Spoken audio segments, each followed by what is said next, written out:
always so delayed? No, there was a second pop. Oh, you were going for the infamous second pop. Oh, yeah. There's an art to opening beer. So what do you think of this can? Looks psychedelic. Yeah. It's called Rogue Dreamland, dedicated to DIY. Anytime there's a pterodactyl on a beer, I'm interested. There's a lot happening. There's like a spaceship with an alien and a rocket, and a guy skateboarding through some fish, and a cement mixer. Did you notice the cement mixer on there? Hell yeah. So if you see this can in the gas station or store, it's very psychedelic. It's Dreamland from Rogue Brewing. And hopefully it's good. I've never had it. It just caught my eye, as you can see. It's good. It's Is it a good? good beer, yeah. Oh, wow. Do you smell that? I am impressed with myself on this one. Do you smell it, Britton? Smell it. I smell a viewer submission episode coming up. It's been a minute. Yeah, a little bit. And this one in particular is fun because it kind of took a different course that I wasn't expecting. Right. Because we're going to be talking about the Djinn tonight. But before we get into that, I'm going to deviate. I found a new addiction almost. Oh, shit. Not the cocaine. No, not anymore. One divorce later. I'm kidding. So, I like scary movies. One of my favorite things. And just this one night, I was just like, you know what? Screw it. And I pulled up my remote and I can talk to it. And I'm like, scary short films on YouTube. And it apparently there's like a whole genre on YouTube that you can watch. It's not made for YouTube, but it's for like film festivals. Okay. So how short are they when you say short? Like 30 minutes, 15 minutes, 10 minutes? So they range between 2 minutes to about 30. There's some really funny ones. Like there's this one called Fridge Man. And it was just this guy chilling in his apartment. And like he notices his fridge is open. And he grabs some water and drinks it. And then like some thing behind the fridge chases him into the hallway. It doesn't end well. Wow. And there's some really good ones, some really cheesy ones. With any of that, I don't know, guerrilla filmmaking, sometimes the endings are kind of weird. Yeah, I think endings are hard to come by. But I think that there's a lot of horror movies that have spawned from shorter clips and like short stories. Like those short, really intense movies can tend to be bigger. Yeah, I enjoyed myself. I did it for like 3 hours straight. I just didn't stop. Right. So I have a question for you, though. All right. Because you started by saying, I like horror movies, right? Now, to like something, to like a genre, would you say that you have to like more than 50% of it to like a genre? Like of all films made? Just horror films. Of all the horror films. No. In order to say you like horror films, I think you'd have to like 50% or more. No, you're wrong, 100%. I hate most horror films but when I find a good one, I appreciate it more than any other movie. Right. And that's why I'm a fan of horror. So, but the question is can you say that you like horror movies when you dislike more than half of them? Yes, 100%. Okay. I think we're in a huge disagreement here because the horror industry is just full of shit. I'm not disagreeing. That was a question because this is a conversation I've had before with somebody who said, because I think I made the phrase like, I like music. And they're like, well, do you like most music? And I said, actually not really. I listen to a pretty small select group of music. Okay, that argument might be better because you're not selecting a specific genre. Because the argument with horror is when I find one that I like, I appreciate it more than any other genre of film. Right. So like just saying like I like movies, and then maybe that argument would be applicable. But if you said like I just really like EDM, I don't know what EDM is, electronic dance music, or I don't fucking know. You can still hate 90% of it, but that 10%, if you like it more than any other genre, you like EDM. Okay. So you're in favor of you can like it and still not like 50% plus. 100%. Okay. 100% love 50% less of the horror movie genre. I'm with you on it, and I agree with that. 10% of the time, all the time. I just wanted to know your opinion because that was legit a conversation I've had with somebody at one point, and I was like, well, I wonder how Cleet feels on that. Yeah. Because I am also the same way. I love horror films. In fact, I got a tattoo yesterday. Maybe we'll post it on our Facebook just to show it off. But it's Billy from Saw, the little doll. Oh, yeah. Looking out of a puzzle piece on my leg. It looks dope as hell. Want to play a game? And it's all bloody right now, too, so it looks even more realistic. Oh, cool. It's crazy. Tattooed it with real blood. Yeah, I just dumped a bunch of blood on me. Well, do you want to jump into tonight's topic? I think we will. But I think also, that we should thank the submitter Ryan, who's actually done a couple submissions for us. He's him and his wife listen to us, I guess, quite a bit. So thank you for your submission of the Djinn, and thank you for your constant support of the show. Much appreciated. And, of course, anyone who has any subjects that you want us to cover, send us entertheabysspod@gmail.com. Okay. What is the Djinn? It's an alcohol. It is. It's a good alcohol. Yeah, it's debatable. A djinn is in Arabic lore a type of interfering spirit, often demon-like, but not equivalent to a demon, as are the Greek daimones.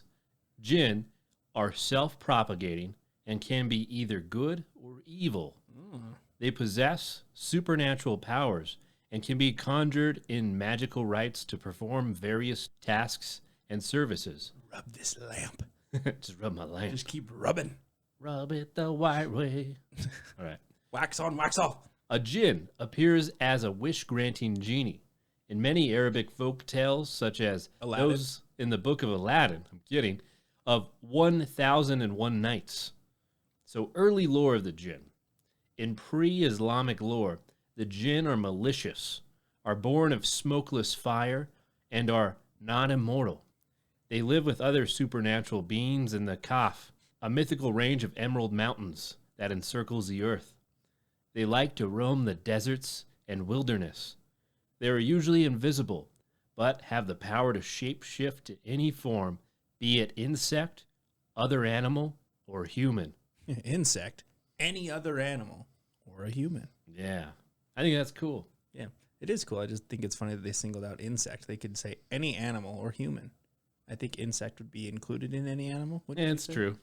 It's like it can also be fungi. Well, I wonder if it's because it's most often an insect. I'd be curious to know that little fact. I don't know. You imagine looking behind you and there's just a giant mushroom that wasn't there before. Pretty sure that mushroom's a djinn, but I'm seeing a lot of colors after I ate it. Let's eat it. Yeah, that was a djinn. I just ate a genie. Djinn in Muslim lore. Islamic theology absorbed and modified the djinn. Some became beautiful and good-natured. According to the Muslim faith, humans are created from clay and water, and the essence of angels is light. Djinn were created on the day of creation from the smokeless fire, or the essential fire. They are invisible to most people, except under certain conditions. However, dogs and donkeys are able to see them. See, again, it's very specific. I found that really interesting because, you know, there's always that lore, even like in America, about like animals being able to see spirits. Dogs and cats can see a lot of Yeah, that's what I used to hear. Like when I was a kid, my friend, I go over to his house, he's like, my cat can see ghosts. He's like, look at him, just stare at that wall. You're like, I gotta go home now. I got scared. I was like, fuck, is that real? Because I was like 8. I'm like, oh my God. You were 8 and your friend said that? Yeah, You're dude. like, I can't come over anymore. Yeah, I got scared. I'm not going to lie. That's a scary fucking thing to hear as an 8-year-old. And when you're a kid, you believe all that. So Of course. This place is haunted. I once heard a door shut on its own. It was Satan. They were on Earth before human beings, but it is unknown how long. By some accounts, they were created 2,000 years before Adam and Eve and are equal to angels in stature. Their ruler, Iblis, also called Shaitan. Shaitan? Seems like a Satan. rip-off of Satan, you know? Satan. Shaitan. Oh, those Christians and their Satan. Well, we have Shaitan. And this one's named Peyton. So anyways, Shaitan refused to worship Adam and was cast out of heaven and the other jinn, along with his followers. So Iblis became the equivalent to the devil, and the followers all became demons. Iblis' throne is in the sea. Oh, man. As do humans. Jinn have free will and are able to understand good and evil. The Quran states that the purpose of their creation is the same as that of humans, which is to worship God. They are responsible for their actions and will be judged at the last judgment. Won't we all? Oh, I'll be judged. Lord have mercy. I'm going to be judged real hard. It is said that hell will be filled with jinn and humans together. Jinn and humans. Yeah, just doing a little milkshake. Conflicting stories around the jinn abound, similar to conflicting stories about angels and demons. According to some accounts, there are 3 different types of jinn. 1, those that are able to fly. These jinn can be heavy or light, tall or thin, and are shape shifters with very flexible bodies. When I first read that, I was like, I feel like that's such a broad statement. It's like trying to say anything that could be a djinn in the sky. I was just going to say, they can be tall, they can be short, they can be fat, they can be skinny, they can be anything they want to be. Could be a cloud. Fuck you. They could be an insect or any animal or any human of any size. So another type of djinn are those that reside in a given area and cannot travel out of that area. Like a magic lamp. Yeah, actually. They may live in abandoned houses. Oh. Then the third, those who manifest as snakes, scorpions, creeping animals, and dogs, especially black dogs, who are devils or iblis, and cats. So I thought the black dog thing was kind of interesting because that's what people see on the road. Yeah, and if you think about it, truck drivers are generally in the desert where djinns are generally seen in wastelands. Right. So a cat should not be chased away early in the morning or late at night, lest it be shape-shifted djinn who will take revenge. So a djinn's life. The lifespan of the djinn is much longer than that of humans, but they do die. They are both male and female and have children. This is kind of a weird thing for me to think about. Everything is so broad. They can literally do anything, be anything, anyone. Could be your neighbor. Spy on your neighbors. Report them to the government. They eat meat, bones, and dung of animals. Oh, okay. They're eating poop. They play, sleep, and have animals. That's kind of... What is happening? Descriptions of their appearance vary. They may have the legs of a goat, a black tail, or a hairy body. Okay. Or a hairy back. Got that back knee. They may be exceptionally tall and have their eyes set vertically in their heads. So a djinn can literally look like anything. He looks like my creepy uncle. Bob. Although they can live anywhere on the planet, they prefer deserts, ruins, and places of impurity like graveyards, garbage dumps, bathrooms, camel pastures, and hashish dens. You made fun of me about the haunted dumpster, but I was talking about djinns this whole time. I was going to say, yeah, you've always wanted to do the haunted dumpster episode, and I just wouldn't let you. But what I meant was djinns. Wow. Yeah. They can also live in the houses where people live. They love to sit in places between the shade and the sunlight and move around when dark first falls. I feel like this is just extremely descriptive. Like, it's like we're talking about like where it likes to go. It's like it likes to sit in 82.3 degrees temperature immediately and just follows the shade around the home. Hey, behind every great urban legend is good lore. That's lengthy true. Lore with girth. I'd rather find extra girthy lore than like small chody lore. They also live in marketplaces, and Muslims are warned not to be the first to enter the market or the last to leave it. I have heard that one before. Really? Mm-hmm. Someone's got to enter the market. Yeah, you don't want to be the first. So I just imagine like everyone's like getting ready, watching out the windows, like, when's the market opening? Oh, fuck, Jeff's the first one. And then Push him in. Just flood in. Push him in. No, bad luck. In Islam, it is believed that humans are unable to get in touch with the deceased, learn about the future, or what happens after death, or be healed, as these phenomena are in God's realm.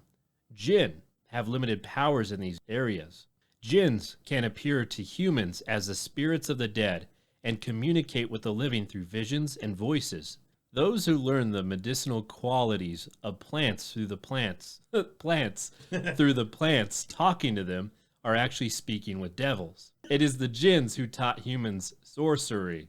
Djinn will eat human food, stealing its energy, unless people say the name Allah prior to eating. Marriage between humans and djinn, as do fairies, djinn fall in love with humans and marry them. Oh. So apparently there's some context about humans marrying fairies too, but no explanation. Okay. There is no direct evidence of it, and no children have qualities of both djinn and human. Okay, so the offspring aren't like half and half? That'd be cool. We could like make some cool TV series about it. Yeah. Half man, half djinn, kills a half were-vampire. Half man, half djinn. All good times. A clan in the United Arab Emirates claimed to descend from a female djinn. There is a controversy over whether it is lawful to marry djinn, but most Islamic jurists believe it is unlawful. There also seems to be controversy as to whether a mixed marriage will be able to produce children. If the mother is human, The children will be visible and look like humans. If the mother is a Djinn, the children will be invisible. Wow. Djinn interfere in human relationships. If they fall in love with a human, they try to disrupt marriages and other relationships. They're trying to they're home wreckers. Yeah, they're just a bunch of home wreckers. You like this guy? No, you're gonna like me. Rub my lamp. I'll give you 3 wishes. And then you wreck their home. Yeah. Now, here's the last part. Good possessions by Djinns. Oh man. Everyone likes a good possession. This is, I'm guessing, the bad Djinns. Ordinary humans' acts can kill or hurt Djinn without people being aware of doing so. You can accidentally kill a Djinn? Yeah, you just sit on them because they're invisible. You light a bonfire. It's like, I just fucking roasted this Djinn alive. You just hear screaming. It's like, just burned a Djinn. When that happens, Djinn possesses the offending people in order to take revenge on them. Oh, damn. Others who are vulnerable to possession are those who live alone. That's sad. So you can't, you have no one else living with you. It's like, I'm just going to possess you because you live alone. Haha. For Djinn are opposed to community. Daimones, as do the it's hard to say that word. Daimones. Daimones. As do the daimones. Daimones. I'm going to say that. Daimones, that's it. As do the Jesus Christ, Cleet. As do the daimones, As do the daimones. Pairs of Djinn stay with each person.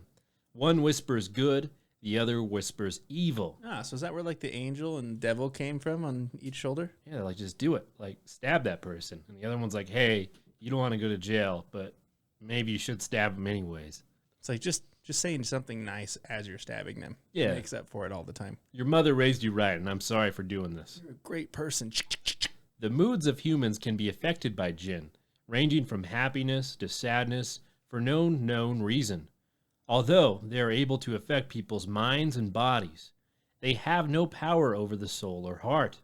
When possessed, the person appears to be insane and exhibits signs of anger, anxiety, and depression. A woman's voice will sound like a man's, and a man's voice will sound like a woman's. Physical symptoms include nausea after eating, headaches, frequent desire to fight, heavy shoulders, a constant feeling of dissatisfaction, and a desire to commit suicide. Asking the Djinn to leave may not be enough to induce him or her to go, and someone who is trained may be needed to perform an exorcism to expel the Djinn from the body. So who's to say that all these exorcisms aren't actually casting out a Djinn? Yeah. And not a demon, a Djinn. Yeah, maybe they're all Djinns, Maybe when we fire up that old spirit box, we're talking to weird, ghostly little Djinns. All right, so now we'll transfer over to Britton here, and he's going to be going over stories of people that have gone to Iraq, American soldiers to serve our country, and their stories of when them or their platoon encountered the Djinn. Yeah, this is going to be some pretty scary shit. All right, so let's talk about the first encounter. I was asked to share this, so here you go. Post your Djinn stories, veterans. I was an infantryman during the invasion of Iraq in 2003. My unit was 122 in 4th ID. We pushed into Baghdad and then took an airfield just north of the city. Then we headed north up Highway 1. The majority of my unit stayed in Tikrit, which is Saddam's hometown. My company kept going north with 366 armor to a huge enemy ammo depot near Baji. We began operating around the area and then shortly moved to nearby K2 airfield and set up a more permanent FOB. K2 airfield had a residential area that had been abandoned near the end of the runway. It was on-post housing for the Iraqi Air Force personnel that ran the base, but they had left way before our arrival. What was strange is that it seemed it was abandoned before the invasion. There were pots and pans in the sink, there were clothes on the line, but there was lots of dust all over everything. Looters had been there, they were everywhere during that time, but they left mostly everything behind. My unit moved into the end of the airfield, into some bombed-out warehouses, and an MP company moved into the biggest houses in the abandoned housing area. We started to call the ghost town.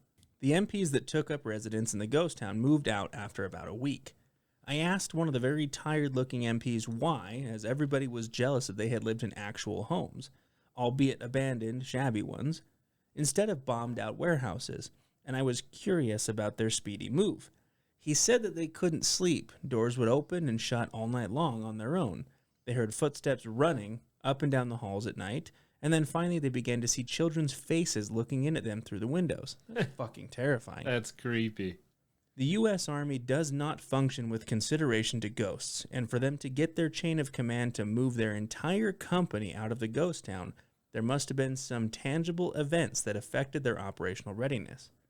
I was going to say, to have an entire military fleet moved, that's got to be some substantial shit. Yeah. I can only imagine just hearing him running around while you're trying to sleep too. The sound of someone running at you is the scariest sound in my... there's no scarier sound. Especially because you're in a place where some people may not welcome you, and if you're sleeping, they may kill you. Yeah. Their move meant that now our residence was the new perimeter of our FOB closest to the ghost town, so we took up nighttime security every night around our warehouse. We would each do an hour shift, and we had a watch going all night long. We had thermal sights and night vision, and we would sit out there scanning the desert for enemy activity. During our watch, we could all hear children laughing and playing all night long. It sounded like a playground was active in the ghost town, but we verified with our thermal sights it was in fact empty. We often had pebbles thrown at us. We would sit out there, alone or in pairs, and listen to the laughter while getting hit by rocks. It's just unnerving. Damn Djinn. Nothing big, but they would bounce off your face, your helmet, your vest, the whole time scanning with thermals and night vision. Nobody there, listening to the laughter. This happened night after night. We all talked about it with each other. Nobody was happy about it, but we sucked it up. That reminds me of what they used to do in Vietnam.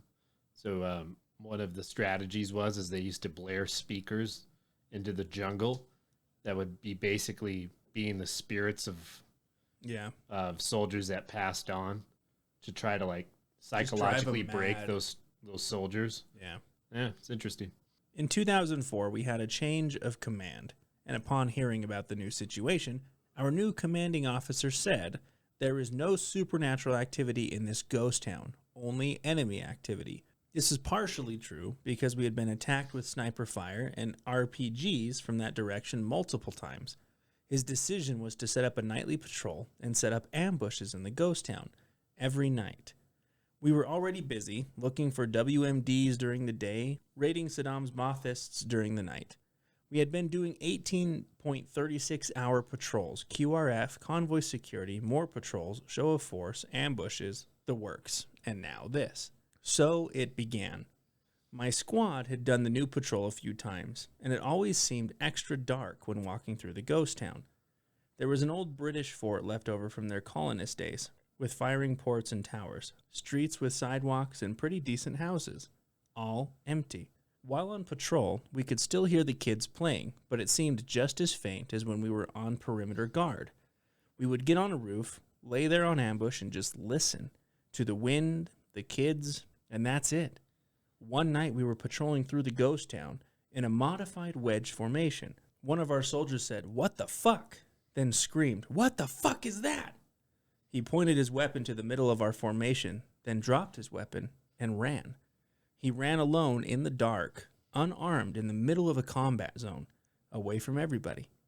Those of us that looked where he pointed saw it. Those of us that looked at the fleeing soldier heard it. Jesus. Huh. If you're causing a soldier to turn tail, again, that's pretty severe. Yeah, especially into territory that might not be friendly. Oh yeah. Unarmed. You got to keep your cool in a war zone. Walking with us was a solid shadow with roughly the shape of a person, tall with really long arms, skinny legs, and a very narrow torso. It turned its head back and forth as if surprised to be discovered. It bent down, and then it leaped. It landed in a crouch on top of a nearby chain-link fence, still facing us, and moving its head to look at us. Its eyes then quickly flashed red, and then it jumped backwards off the fence and disappeared into the night. We caught up with the soldier. Our squad leader was super pissed. He got roughed up a bit as he had absolutely lost it, screaming and crying. This soldier was solid. I've personally seen him shoot an enemy at close range. We'd all been through a lot, and we were both confident and competent. What we saw that night was not the scariest thing we had been through that deployment. Engaging the enemy on the regular was. But the enemy made sense. This creature didn't. It was by far the most disturbing thing I've ever witnessed, as it seemed to have a purpose, keeping pace with us. From that point on, whenever it was our turn to patrol Ghost Town, our squad leader would lead us to the edge and we would wait in ambush. I'm sure we all still appreciate that to this day. Okay, so that's the end of the first experience. Pretty fucking creepy. So let's jump into the second experience. Our Army unit encountered a Djinn. My unit in the U.S. Army was deployed to Iraq in April of 2006. We were in Ramadi. It was 123 kilometers, which is 77 miles, out of Baghdad. I was in a Humvee headed to Baghdad for emergency leave due to a death in my family.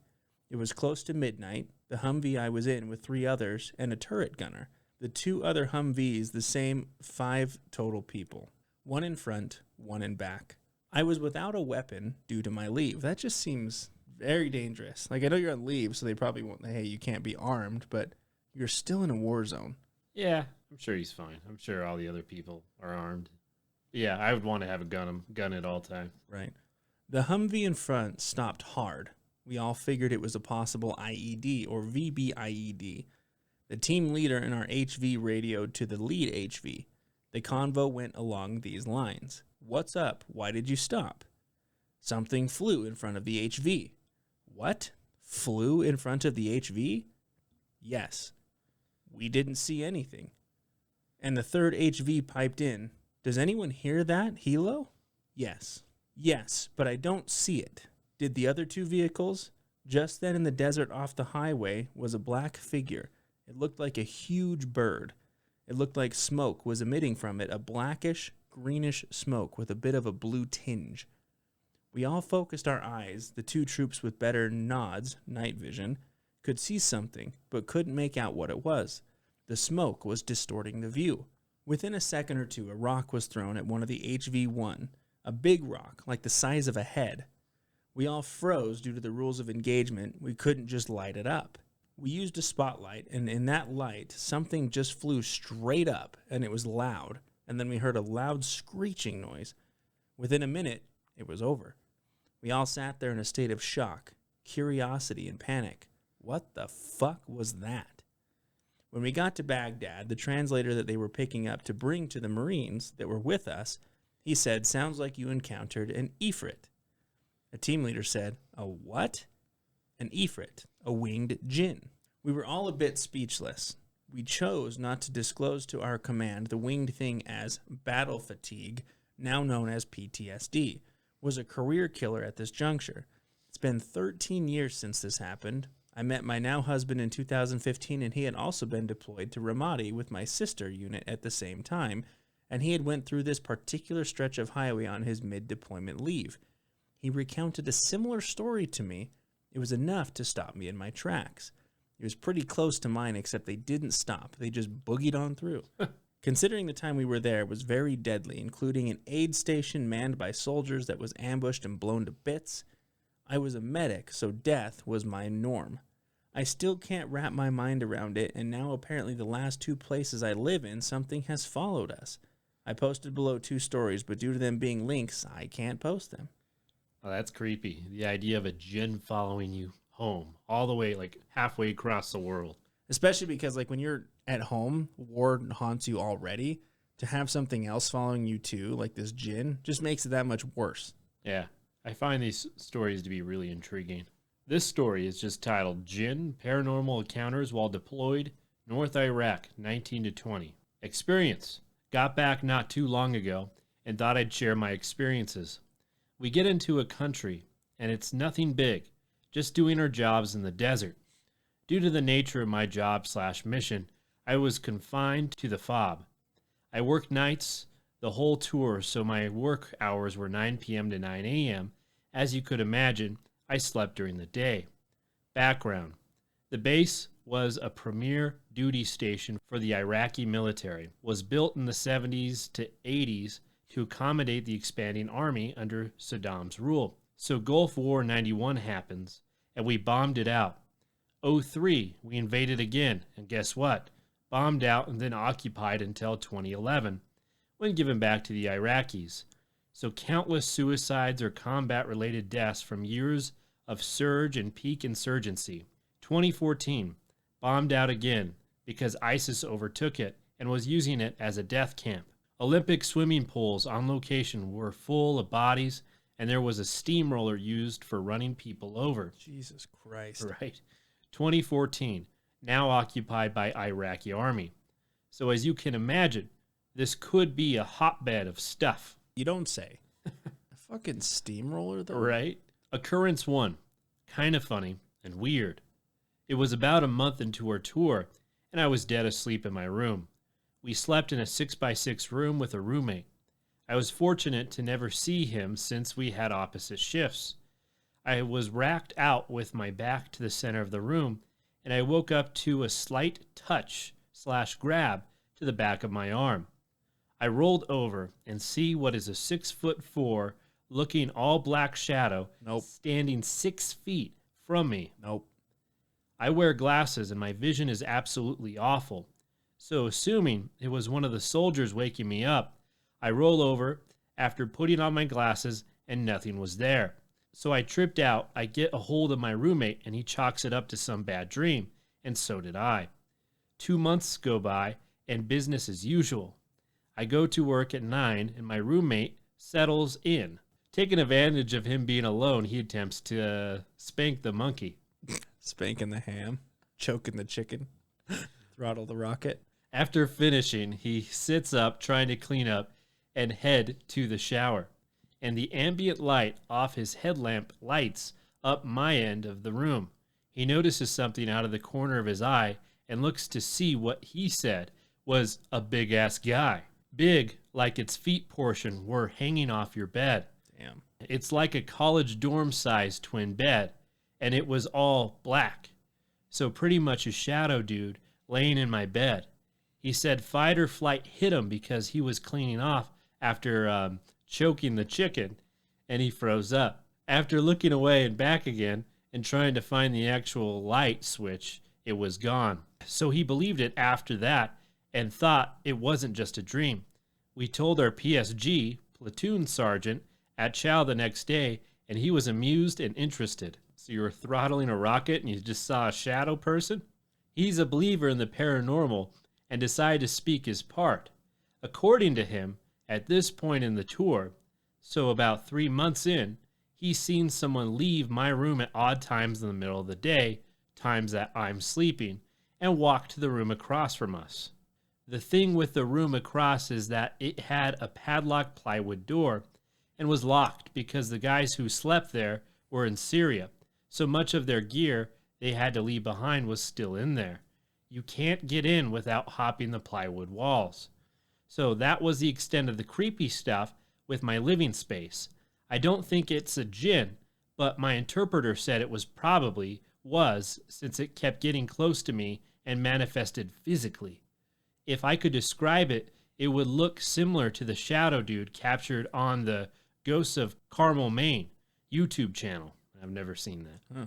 Not spot on because I saw the shadow silhouette of a rather jacked and tall person. So it's funny, though, because I know I've shared the story. I can't remember what episode. It was a way back. But remember that story I told you when I was younger and I had a sleepover? My friend was over. Somebody was staring at you? Yeah, we were down in the living room and we have that like 3 steps up to the kitchen with the little banister railing. And I swear to God, I rolled over and there was this big black shadowy figure that was like talking to me, but I couldn't understand what it was saying. And I tried to wake my friend up, but fucker would sleep through a bomb. And he's like, oh, I don't know, it's probably a dream. And it freaked me out, but it sounds exactly like a djinn. My house had a djinn in it. You had a djinn, man. I swear to God, the house was haunted. If I took the spirit box in there, it would just be screams. Occurrence 2. Weird, ominous stuff. Taking a shit in the Ports John at night, and you'd hear footsteps or whispers around you. That's scary, man. It's always when they're like super vulnerable too. Like the guy's just slap happy, alone, thinking like everyone's asleep, and then this guy's just taking a poop. Did you ever go on those week-long camps as a kid for scouts? No. Yeah, so I had to do that once, man. And they legit had this like shared porta potty just with 3 little crappers all in just one giant extended porta potty. It was like wood. And I remember one night I woke up and I had to like, take a deuce. And I was like, nope. And I went and found a tree. I'm like, I'm not going in that. Yeah. No, I did one camp because my friends invited me because they were in scouts and I wasn't. Doing that at night just scares the hell out of me. Right. My experience was different though because like one kid pooped and like put it in someone else's tent on his pillow. Yeah, it was bad, dude. The camp scout leaders were so pissed off. Like this kid, like we're all like, because I didn't see him do it, but I heard him talking about it. And so this kid goes to sleep. He's like, "Is this poop? Is this poop on my pillow?" And the kids that did it, like this, it was a bigger kid that did it. And he was a big turd. Like it was a log just sitting on his pillow. I was like, I would beat that kid. Oh my God. That's my experience with camp. That's weird, man. Yeah, that kid had problems. Taking a deuce at night, you'd hear footsteps and whispers in the porta potty. Note, you are in the shitter next to a watchtower that's 150 to 300 meters away from another group of soldiers at 3 a.m. Nobody's awake to fuck with you except the other guy in the tower, and he can't abandon his watch since he's covering. So that is creepy. Yeah. Occurrence 3, pretty weird.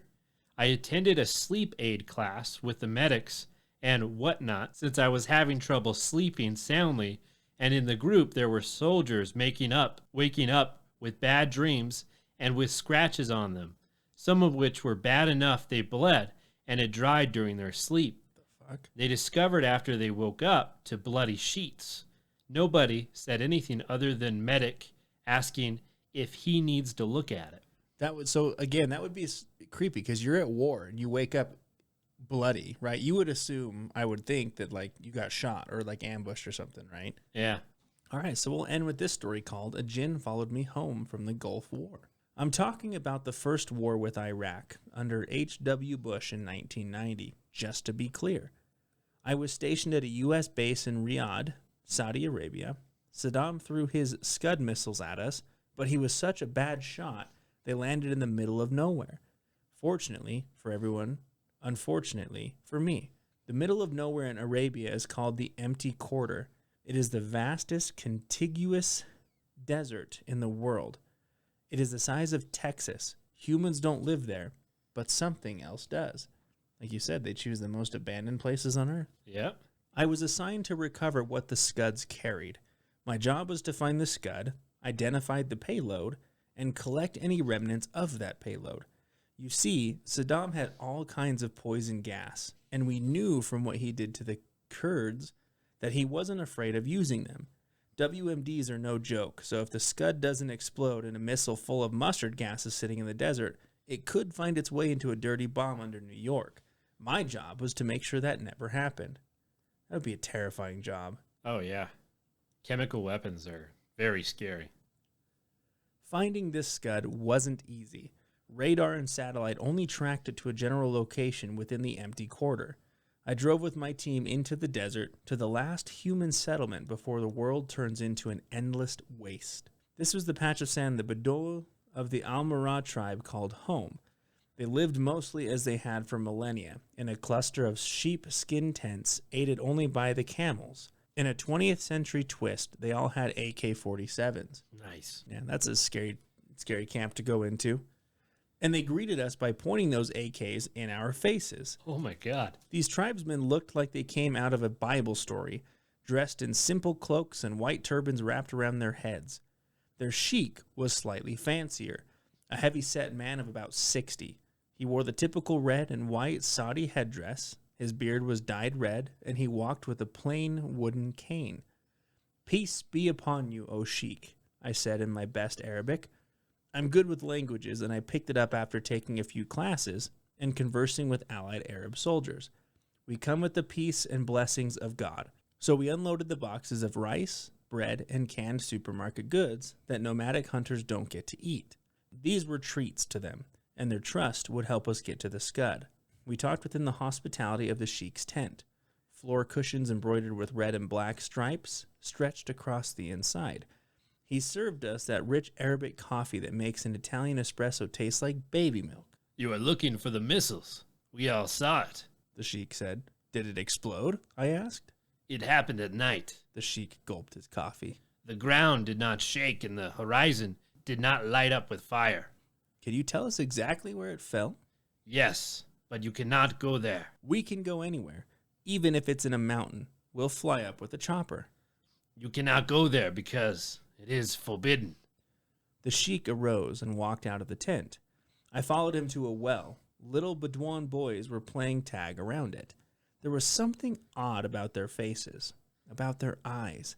I only got a glance, but I swear they had no pupils. The sheik told them to go home, and they ran off. These are the lands of the Almara, the sheik said, and have been for thousands of years. But those lands... He stared down into the depths of the well. I peered down with him. The chasm seemed endless. Well, whose lands are they? I asked. They belong to a different tribe. He tapped his cane against the ground. A tribe of the Djinn. The sheik explained the details to me. God created man out of clay and Djinn out of smoke. The two creations live in separate dimensions here on this earth. But there are places where these dimensions cross. In the empty quarter, there is one such place. But that's not all. There are many tribes of Djinn. Some are good, some are wicked. In the empty quarter lives such a wicked tribe of Djinn that God forbade them from ever living. There is one loophole, though. Those Djinn are imprisoned there, and they all want to leave, the sheik said. But God has forbidden them from leaving. There is only one way they can get out, and that is from within a human body. I wish I'd listened to the old man, but I wasn't interested in cautionary tales for Bedouin children. I bribed one of the young men of the tribe with a 500 rial note, worth about $130, and he told me what we needed to know. The operation went perfectly. I didn't notice anything strange about the patch of sand where the unexploded scud lay. We recovered the scud's 6-ton payload in a truck and were back in Riyadh by evening the next day. Should have listened. After that assignment, I was sent to Kuwait as part of the Liberation Force. Saddam rained scuds on us all day, but none of them hit. It was an easy win for good old Uncle Sam. And when the war was over, I came home like everyone else. Some came home in body bags, others with PTSD, and some came home just fine. I thought I was the latter, but I came home with a Djinn that wants to kill me. The day I came home was the happiest in my life. My 6-year-old Daniel had grown so much. He jumped into my arms while my wife Angela hugged us both. For now, Uncle Sam was done defending the world, so I could be with my family. The next day, we barbecued steaks in the backyard, and I bought my son a trampoline. Don't jump too high or an eagle will snatch you, I told him. Daniel laughed it off. He was already too old for such bullshit.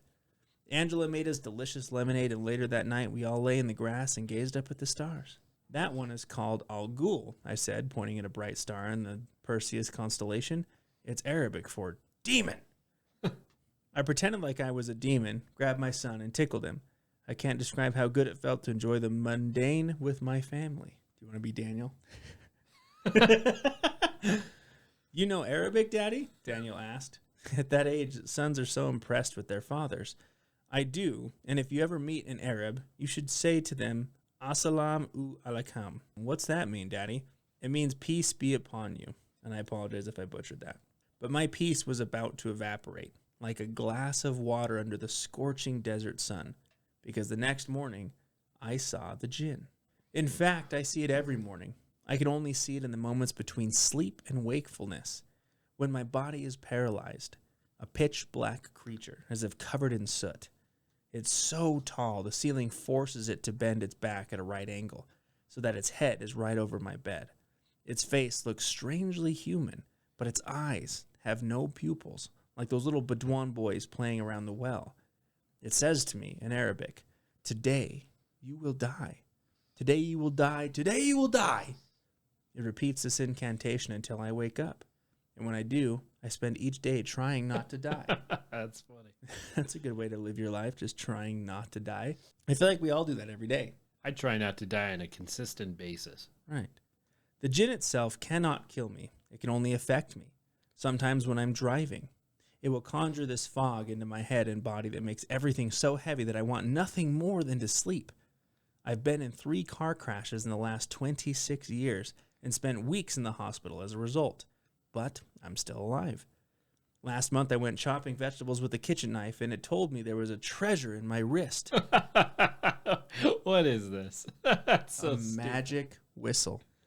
Everyone loves a magic whistle. And if I got it out and blew on it, Angela and Daniel would come back to life. It's fucking dark. When the EMTs found me passed out with my wrist mangled, of course they thought it was a suicide attempt. How typical for a veteran trying to kill himself. The month of therapy, paid for with your tax dollars, didn't cure me of the Djinn. I've called every kind of exorcist, Islamic, Catholic, Jewish, hell, even Zoroastrians. They've performed every kind of exorcism. The Djinn is not affected at all. I realize now that what the old sheik called Djinn may be something else, because these creatures surely were not created by God. Truth be told, I don't even know if I believe in God, but I know I believe in the devil. Call me a stereotype, but I like guns. I had a Mosin Nagant, an old Russian WW2 rifle that I kept locked in a gun cabinet. Target practice with the old beast was one of the few things that took the edge off of life. About a year after I returned from the war, I was cleaning the bore of a gun in my kitchen while my wife and son bounced on the trampoline in the yard. The Djinn told me to look in the sky. There was a scud coming, a rocket flying through the heavens. The whine of the scud pierced the air and boomed through my ears. I knew unless I shot it down, the explosion and payload of mustard gas would kill everyone in sight, my family included. I assembled and loaded my gun, rushed into the yard, and shot at the scud in the sky. That's how I went to jail. It's no doubt. That was the only time I'd heard the Djinn laugh, like the broken notes of a piano. Daniel lay spread out on the trampoline with a bullet hole in his head from my... Oh my God. So I don't think we knew how dark this story was going to get. So disclaimer, of course, that this ends pretty dark, obviously. So there's that. That was the only time I'd heard the Djinn laugh, like the broken notes of a piano. Daniel lay spread out on the trampoline with a bullet hole in his head from my Mosin Nagant. The sky was clear, and my wife's shriek replaced the booming of the scud. Angela hung herself 12 days later. I would have done the same, but I don't want to die. The court declared me insane, and I spent 24 years in a loony bin where getting killed or killing yourself was as impossible as it gets. The Djinn did not like that, but it was his fault. After all this time, I think I finally know how to get rid of it. No, I'm not going to kill myself, despite all that's happened. I want to live. I realize now that the Djinn wants me dead because it's literally stuck inside me, the same way it was stuck in the empty quarter. When it went inside me 27 years ago, it traded one prison for another. But if I die, then it's free to roam the world and maybe find someone else to torment. That's all it wants, so that's what I'll give it. I'm going to go into cardiac arrest to stop my heart. But a few minutes before I do that, I'll call 911 so that the EMTs can arrive in time to revive me. That way, the Djinn will be able to escape the prison that is my life, and I'll come back from the dead. I might suffer some brain damage, but if I time it right, it will be minimal. I saw this on a show called House once. The main character sticks a knife in a socket to electrocute himself and stop his heart, so he can find out if there is an afterlife. But because he's in a hospital, he's revived after a few minutes, so here I go, dialing 911. I can already hear the ambulance sirens, and I can see the Djinn, its body at a right angle and its head twisted on its long neck. It's smiling at me with the whitest eyes. Now it's laughing its broken piano laugh like the day when it made me kill my son. And I realize, what if it's just a trick? What if this is how it kills me? There's no going back. I'm leaving this note here. So just in case I don't return, you all know my story. Maybe in those moments between life and death, I'll see Angela and Daniel, and they'll hug me like the day I came home from the war. Because the truth is, I never came home, but maybe I can now. So here I go. Wish me luck, and peace be upon you all. That's clearly a fake story. That took a dark turn. Stories before that, totally believe. I think that they're real. This one is definitely an attempt at horror, in my opinion. But yeah, really good stories. Yeah. So again, thank you, Ryan, for your request at covering the Djinn. It was a really good episode. Even though it ended pretty dark, I think it was really good. We had a lot of information on this one. Yeah. Well, if you guys are watching us on YouTube, please like, share, and subscribe as it really gets our channel out there.